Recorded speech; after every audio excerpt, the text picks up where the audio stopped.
Magandang hapon. Update na muna tayo sa lagay na ating panahon ngayong araw ng Tuesday, April 2, 2024. Sa kasalukuyan nga ay ridge ng high pressure nag-e-extend sa may silangang bahagi ng Northern at Central Luzon. Kapag ridge ng high pressure area ang nakaka-apekto sa specific na lugar, inaasahan nga natin mas mababa yung tsansa ng mga pag-ulan. Para naman sa lagay ng panahon sa Metro Manila at sa ating buong kapuluan, asahan natin mga partly cloudy to cloudy skies, mga tsansa lamang ng mga localized thunderstorms ang posible. Yung ating mga kasamahan sa Regional Services Division maglalabas ng mga thunderstorm advisory, rainfall advisory o hindi kaya heavy rainfall warning kung kinakailangan. Wala rin naman tayong namomonitor na low pressure area or bagyo sa loob or malapit sa ating Philippine Area of Responsibility. Para naman sa lagay ng panahon bukas, dahil pa rin sa ridge ng high pressure area, asahan natin yung mas mababang tsansa ng pag-ulan sa may Cagayan at Isabela area. At sa may Metro Manila naman at the rest of Luzon, partly cloudy to cloudy skies, may mga tsansa pa rin ng mga localized thunderstorms. Agwat ng temperatura sa Metro Manila, at ito ay maglalaro mula 25 to 32 or 25 to 35 degrees Celsius, 16 to 25 degrees Celsius sa may Baguio, 26 to 33 degrees Celsius sa may Lawag. Agwat naman ng temperatura para sa Puerto Princesa, 25 to 34 degrees Celsius, 25 to 33 degrees Celsius naman sa may Calayan Islands.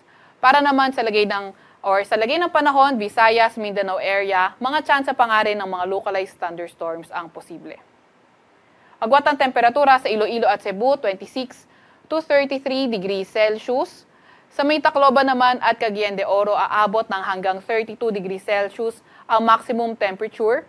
Sa Davao, posibleng umabot ng 34 degrees Celsius ang maximum temperature at 33 degrees Celsius naman sa may Zamboanga. Wala pa rin naman tayong nakataas na gale warning sa kahit na anong baybayin ng ating bansa. Para naman sa 3-day weather outlook ng mga pangunahing syudad natin, asahan nga natin sa Metro Manila, Baguio City, Legazpi City at sa malaking bahagi ng Luzon, mga tsansa pa nga rin ng mga thunderstorms, yung posibleng magpaulan, mga localized thunderstorms o mga pulupulong mga pag-ulan. Agwat ng temperatura sa Metro Manila sa susunod na 3 araw, 24 to 34 degrees Celsius, 17 to 27 degrees Celsius naman sa Baguio at 24 to 33 or 32 degrees Celsius sa may Legazpi City. Para naman sa may Visayas area, mga localized thunderstorms na lamang yung ating inaasahan. Agwat ng temperatura sa Metro Cebu sa susunod na 3 araw, 26 to 33 degrees Celsius, 26 to 33 degrees Celsius din naman dito sa may Iloilo City at 25 to 32 degrees Celsius sa may Tacloban City. Para naman sa may Mindanao area, mga pangunahing syudad, asahan natin sa may Metro Davao, pati na rin sa may bandang silangang bahagi ng Mindanao, posible magdala ng mga paulan, trough ng low pressure area o hindi kaya easterlies for Thursday and Friday, pero mas magandang panahon naman pagdating ng Sabado. Sa may Cagayan de Oro City, Zamboanga City, and the rest of Mindanao, mga tsansa na nga lang ng localized thunderstorms yung ating inaasahan. Agwat ng temperatura sa Metro Davao maglalaro mula 25 to 33 degrees Celsius, 25 to 32 degrees Celsius sa may Cagayan de Oro at 24 to 34 degrees Celsius sa may Zamboanga.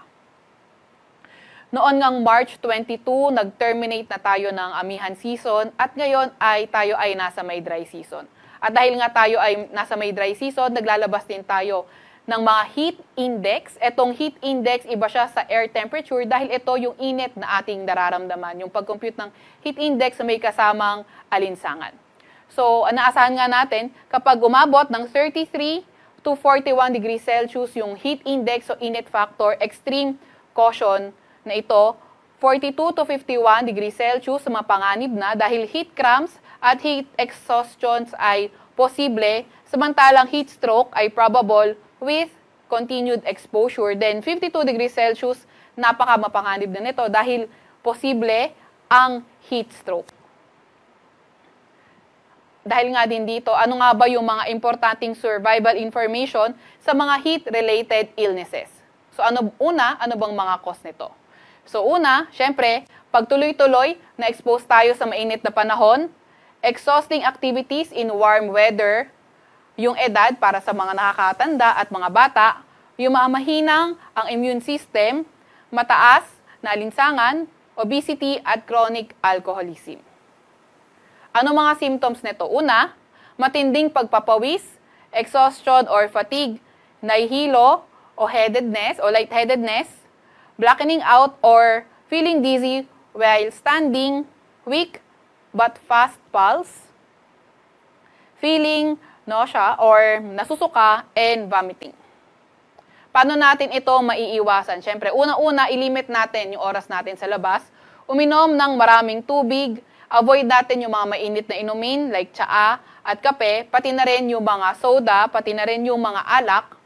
And then, pag lalabas tayo at mainit, magdala tayo palagi ng payong, sombrero, at mga mahabang sleeve. Schedule heavy-duty activities for the beginning or end of the day. So, itong umaga or di kaya hapon to gabi kung saan mas malamig. Ano ang dapat nating gawin for emergency response at para sa mga nakatatamaan na ng sobrang init? So, dapat ilagay natin yung tao sa may shady spot and then i-elevate natin yung legs nila. Kung conscious naman yung tao, painumin ng malamig na tubig. Then, next is tanggalin yung damit, maglagay ng cool water sa balat at magbigay ng ventilation. Apply ice packs to armpits, wrist, ankles, and groin at importanteng madala agad sila sa ospital. So yung heat index, may kita natin ito sa ating website, pag-asa.ust.gov.ph under weather, may kita natin yung heat index. Sa Kalakhang, Maynila, ang araw ay lulubog ng 6:08 ng gabi at sisikat bukas ng 5:51 ng umaga.